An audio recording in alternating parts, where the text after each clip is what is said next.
Il-Gvern ħabbar it-twessieħ ta' aktar miżuri li se jolqtu lil faxex varji tas-soċjetà b'eluf ta' persuni u familji Maltin u Awċin jgawdu minn żidied skont il-budget għal din is-sena. Is-Segretarju Permanenti fih dan il-Ministeru għall Politika Soċjali u d-Drittijiet tat-Tfal, Mark Musu, spjega kif ma dawk diġà eżistenti 2870 koppja u 715 il-persuna singola bidħul baxx qed jibdew jiggawdu mill-benefiċċju tal-enerġija għall-ewwel darba bis-saħħa ta' twessieħ tal-limitu ta' dħul. B'din il-miżura il-limitu ta' dħul tal-miżżewġin żdied b'2500 € aktar minn ta' persuni singoli, biex bekk il-limitu issa żdied għal 16,500, filwaqt li għal persuni singoli żdied b'1500 għal 14,000. Tħabbar ukoll appoġġ akbar għal min jaddotta tfal minn barra minn Malta. Bir-rimborsi żdied b'2,000 € għal massimu ta' 12,000 €. Min-naħa l-oħra, f'adozzjoni lokali, ir-rimbors żdied għal massimu ta' 2,000 € li minnhom 500 € jingħataw bħala qotja. L-qotja l-adozzjoni daħlet fis-seħħ fl-2018 u b'kollox minn dakinhar il-ġenituri adottivi tħallsu aktar minn 2 miljun €, waqt li ġew adottati 216,000 tifel u tifla b'25 minnhom minn pajjiżna stess.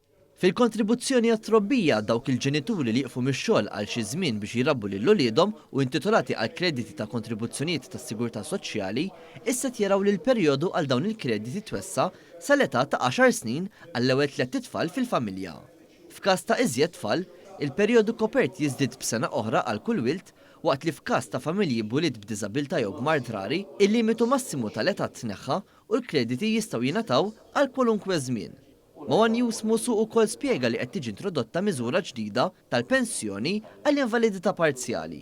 F'ċertu ċirkostanzi ta' persuni li jibatu minn saħħa mentali, bħal persuni li jibatu minn bipolar disorder jew minn depressjoni akuta jew bi psikożi, ġieli l-konsulenti li jkunu qed jikkurawhom jagħtu l-parir illi għas-saħħa mentali tagħhom ikun tajjeb li dawn il-persuni jkunu jistgħu jagħmlu xi ftit sigħat ta' xogħol fil-ġimgħa.